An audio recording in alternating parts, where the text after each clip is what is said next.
Haji Aminullah Usman SEAKMM, sosok inspiratif peduli duafa. Dan selanjutnya berbahagia kami juga undang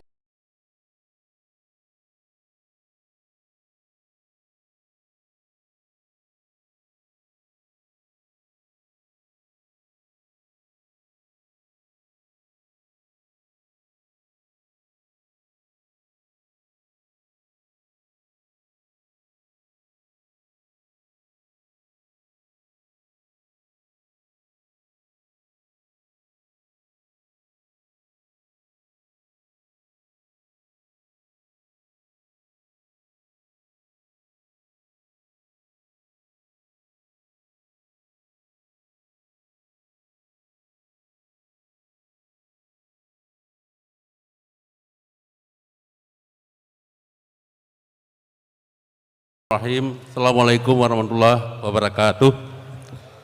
Saya menyampaikan rasa bangga kepada Serambi Indonesia yang begitu menginspirasi bagi kita semua untuk berbuat lebih banyak kepada rakyat kita, terutama sekali rakyat Aceh yang membutuhkan perhatian kita saat ini.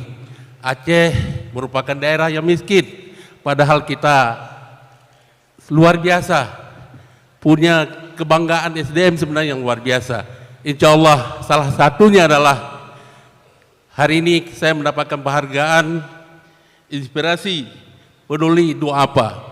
Semoga rakyat-rakyat miskin yang ada di Aceh bisa mendapatkan rumah duafa di masa yang akan datang. Assalamualaikum warahmatullahi wabarakatuh. Waalaikumsalam, luar biasa. Terima kasih Bapak Haji Aminullah Usman SEAKMM.